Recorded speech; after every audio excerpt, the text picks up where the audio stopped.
E aí pessoal, tudo bem? Aqui Paulo Brainer, só avisando para vocês antes de começar a nossa aula que a vacinação contra a Covid-19 já está disponível para os adolescentes a partir dos 12 anos. Então não fica de fora dessa, pois é importante que todos estejam vacinados. A vacinação acontece todos os dias, de segunda a sexta, a partir das 8 até as 15 horas. Sábados e domingos, das 8 ao meio-dia, lá na quadra da Escola Pereira Carneiro. Os adolescentes que estão na zona rural devem procurar a unidade de saúde mais próxima e fazer o agendamento da vacina, tá? É importante que vá acompanhado de um responsável maior de 18 anos. Então, galera, tá esperando o quê? Vamos juntos combater esse vírus. Atenção, porque vai começar a aula de Educação Física. Olá pessoal, sejam bem-vindos à nossa aula de recuperação de Educação Física, aula desenvolvida para alunos do 6º ao 9º ano e EJAS e com a temática ginástica. A cargo desta aula estarei eu, professor Sueverton, e a gente vai desenvolver essa aula. Conto com a participação de vocês e é isto. Bem pessoal, essa primeira aula de recuperação eu trouxe um conteúdo que foi bastante debatido, certo? Que é a questão da ginástica geral. É justamente essa definição. O que é a ginástica geral? Então, pessoal, alguns especialistas relatam que a ginástica geral é uma atividade integrada por um sistema de exercícios físicos especialmente escolhidos que requerem força, flexibilidade e agilidade, podendo servir tanto para competições como para a recreação, o lazer e a saúde também. Ok? No terceiro slide, nós temos os fundamentos básicos da ginástica, ou seja, são fundamentos que são exigidos para todos os outros modelos de ginástica. O primeiro, a gente tem o equilibrar, que trata-se de permanecer, certo? Naquele equilíbrio estático, ou de se deslocar, aquele equilíbrio dinâmico, ou seja, quando você precisa caminhar ou correr, andar, você precisa manter um equilíbrio, certo? Para que possa realizar a atividade. O próximo fundamento nós temos o saltar, que representa a ação de se elevar de uma superfície, ou seja, você precisa saltar, certo? Colocando um impulso de um lugar para o outro. Nisso também mantendo o equilíbrio, ou seja, você já vai estar utilizando dois fundamentos. E o balancear é justamente esse impulso que você tem que pegar do seu corpo para realizar o salto. Você vai estar fazendo 3 fundamentos já. E o girar ou rolar, que nada mais é do que você, diante daquela superfície, fazer um giro, certo? Pode ser nesse plano vertical, como também pode ser no plano horizontal, onde você faz uns rolamentos. E, por fim, nós temos o escalar, ou trepar, que na verdade é aquela ação de você subir em superfícies verticais ou inclinadas, pela suspensão dos braços, com ou sem a ajuda das pernas. Então, esses são os fundamentos básicos. Ok? No slide 4, agora a gente vai fazer todo aquele traçado histórico que a gente debateu nas aulas, com a finalidade e aquele movimento que a ginástica teve durante todo esse período. Na pré-história, como vocês podem ver na figura 1, o enfoque da ginástica, podemos dizer assim, era justamente o sobreviver, certo? Eles utilizavam a ginástica como uma forma de sobrevivência. Então é nesse período que os especialistas relatam que a ginástica já tinha sido ali desenvolvida. Na figura 2, nós temos a ginástica na antiguidade, que justamente nessa época da antiguidade era uma ginástica utilizada pelos militares como uma preparação para batalhas, entre outros contextos. Já na Idade Média, manteve-se essa prática de utilizar a ginástica como uma forma de treinamento.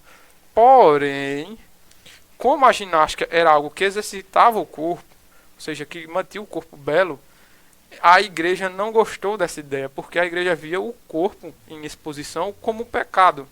Então a igreja disse, não, proíbe não vai ser mais permitido o público praticar a ginástica. Então o que é que acontece? A ginástica não desapareceu totalmente porque os militares tinham, certo, essa permissão de praticar a ginástica nessa época, e de forma escondida tinha os povos circenses, ou seja, o pessoal do circo, com os seus movimentos no circo, que conseguiam fazer a ginástica. Já na figura 3, nós vamos ter a ginástica no Renascimento, ou seja, que foi um movimento importante, certo? Onde houve toda a retomada da ginástica, certo? Ou seja, a população pôde voltar a realizar a ginástica, ok? E no mais é isso, ou seja, houve aquela retomada. Já na ginástica moderna, aí é onde a gente vai dar um grande passo, porque a ginástica ela vai influenciar muito na questão da sociedade, com a questão das surgimento de grandes escolas gímnicas, como as escolas inglesa, francesa, alemã, sueca, alguns também relatam a escola húngara, certo?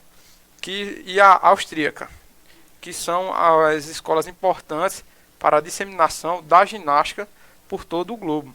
Ou seja, de um método ou de outro, ela acabou se espalhando pelo mundo. E é também quando surge a questão de alguns aparelhos na questão da ginástica artística. Como vocês podem ver, tem uma mulher tentando se equilibrar sobre uma forma ali, podemos dizer, de uma trave. Okay? Hoje em dia esse aparelho está mais moderno, né? E você está vendo ele antigamente como era. E na figura 6, nós já temos essa questão da ginástica contemporânea, ou seja, com vários métodos inovadores, novas funcionalidades, certo? E como a gente citou na própria definição dela, não apenas na questão da competição, mas também do lazer, recreação e também para melhorar a saúde. No nosso próximo slide nós temos um pouco do contexto da ginástica no Brasil. Ou seja, eu vou relatar para vocês um pouco do que aconteceu aqui no Brasil com a ginástica. Primeiro passo, a ginástica no Brasil ela foi trazida pelos alemães. Decorem isso aí, certo, pessoal? Para que vocês não esqueçam durante essa nossa próxima atividade de recuperação. Então vocês já fiquem ligados. A ginástica veio para o Brasil com a colonização dos alemães.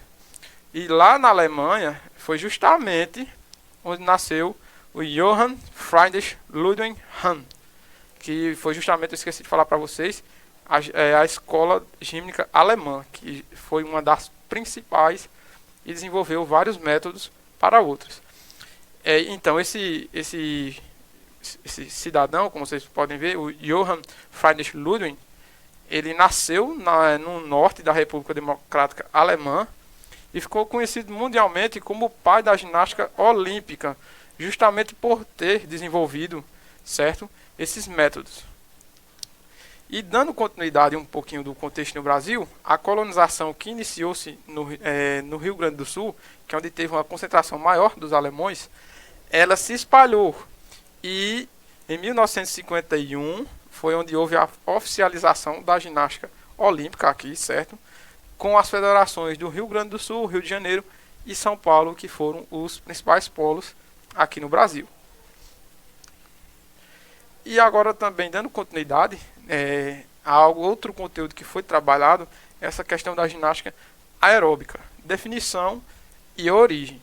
A ginástica aeróbica consiste na execução rápida, ritmada de movimentos padronizados, ou seja, de modo a promover um elevado gasto calórico pelo aumento da oxigenação celular. Ou seja, pessoal, esse método de ginástica aeróbica foi desenvolvido, certo, justamente para manter o corpo belo, ou seja, aquela ginástica justamente para você se exercitar, com vários métodos voltados para melhorar condicionamento, a saúde, certo? Então isso é a função, certo, da ginástica aeróbica. E a origem dela, relatam que ela veio ali na década de 1960, 1970, lá nos Estados Unidos, certo? Onde foi um americano chamado Kenneth Cooper que desenvolveu, certo? Podemos dizer assim, este meio de ginástica. Na imagem 7 nós temos um grupo, certo? Praticando um pouco dela na academia. Acredito que você já passou por alguma academia e viu o pessoal a praticando. Bem, pessoal, a ginástica aeróbica, tipos ou métodos. Como eu comentei no outro slide, essa ginástica tem métodos, certo, que vai influenciar diretamente na exercitação corporal. O low impact é um desses métodos, onde são realizados exercícios que não executam saltos, ou seja, evitando uma sobrecarga nas articulações. Ou seja, é uma ginástica aeróbica não tão, digamos assim, nível hard, ou seja, difícil. E nós também temos o high impact, que esse é o método que prioriza a atividade cardiovascular, ou seja, isso vai exigir muito de vocês o trabalho coronário com a realização de movimentos constantes e intensos, ou seja, um nível mais, vamos dizer assim, elevado. E nós vamos ter a mista, que é justamente a mistura dos dois métodos que a gente já viu, ou seja, essa vai ter um nível de execução bem exigente. E o cardio funk, que é um método, certo, onde congrega diferentes estilos, ou seja, utiliza a música, certo, para realizar a prática, visando um aumento do trabalho cardiovascular, ou seja, são métodos que vão utilizar a música. Por exemplo, a zumba poderia se encaixar nesse método. E nós temos o step training, que foi idealizado por um instrutor chamado Jim Miller, e esse método consiste na realização de movimentos coreográficos em um step, ou seja, que imita como se fosse, podemos dizer, um degrau, como vocês podem ver na imagem 8.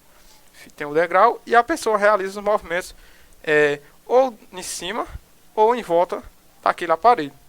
E temos também o jump, que o jump consiste em um exercício aeróbico praticado em um mini trampolim, ou seja, é como se fosse uma cama elástica, só que ela é redonda e menor, onde as práticas, certo, delas são desenvolvidas em cima desse aparelho. E por isso que é chamado um método jump, justamente porque você vai executá-lo em cima desse aparelho. E dando continuidade, nós vamos ter a ginástica de conscientização corporal. Ou seja, é uma ginástica de conscientização corporal, significa abordar o corpo humano de novas maneiras, com técnicas alternativas e formas de ginástica, com o objetivo de fazer com que o indivíduo se sinta bem. Ou seja, é uma ginástica que ela vai ali preservar o corpo, mente e espírito. Não é que ela não seja tão, podemos dizer assim, difícil de praticar como as outras. Ela vai ter seu grau também, sim, de dificuldade para ser praticado. Mas se ela for, podemos dizer assim, desenvolvida de uma forma bem estruturada, é bem interessante para os participantes, certo? E aí nós temos os tipos de ginástica de conscientização corporal. Nesses slides nós temos, como vocês podem ver, o yoga, que é mais do que um exercício. O yoga, ou yoga, como alguns falam, é uma filosofia de vida com técnicas e práticas que conduzem à expansão da consciência, ou seja, a uma melhor percepção do que ocorre com você e com seu corpo. E vocês podem ver, certo? Na imagem 5, aí o pessoal fazendo essa prática. Já no Pilates, é um tipo de atividade física que busca o controle dos músculos e do corpo, fortalecendo a musculatura e melhorando o seu tônus, além de conferir uma maior flexibilidade ao corpo. Ou seja, o Pilates ele vai melhorar essa questão das articulações. Como vocês podem ver nas imagens 5 e 6, certo? Nós temos os dois métodos sendo representados. E agora nesse slide nós temos a meditação, que é um conjunto de técnicas de concentração com o objetivo de alcançar a plenitude mental e emocional. Ou seja, o objetivo dela é trabalhar tanto no lado mental como também emocional e espiritual. E os benefícios desta prática são vários. E é uma prática que já vem desde a era milenar, ou seja, lá ali na antiguidade, a gente pode dizer assim, e foi conservada também. E ela parte de uma tradição, certo, de povos e culturas, como eu já falei para vocês, indianas e japonesas. E nós temos também o Tai Chi Chuan, que é uma arte marcial interna, de origem chinesa, e seu estilo é suave e favorece o relaxamento muscular, ao contrário da maioria das artes marciais, que tem como objetivo a agilidade e a maior tensão dos músculos. E o Tai Chi Chuan também pode ser considerado, certo, uma meditação em movimento. E agora, pessoal, nós temos mais outros métodos, que são a ginástica de autocuidado e o CrossFit. A ginástica de autocuidado é aquela em que devemos nos preocupar com o nosso bem-estar emocional, físico e mental. É também, podemos dizer assim, uma variação da ginástica de meditação. E temos o CrossFit, que é o que está na moda agora. O CrossFit ele surgiu nos Estados Unidos na década dos anos 90 e chamou a atenção não só das academias, mas também de treinamento de oficiais e forças armadas americanas. Ou seja, ela é um esporte derivado de vários outros, como o atletismo, certo? A ginástica olímpica e o levantamento de peso. Ou seja, o CrossFit é algo que é bem mais completo, mas que também tem que ser, digamos assim, tem um olhar especial, porque não são todos, certo, que vão poder praticar o CrossFit, porque ele vai exigir muito do seu corpo. Então tem que ser algo bem, certo, instruído e com orientação. Não vão por aí fazendo loucuras. E além desses tipos, podemos citar outros, como a zumba, massagens e outras artes marciais, como a gente viu no Tai Chi Chuan, que não são aquelas artes de combate, são aquelas artes internas que vão fortalecer o seu corpo, mente e espírito. Bem, pessoal, a gente chega nas nossas referências e eu queria agradecer a vocês por estar conosco durante todo o ano letivo, desejar a vocês uma boa atividade de recuperação e desejar a vocês ótimas festas, sempre se cuidando. E é isso, pessoal. Até mais.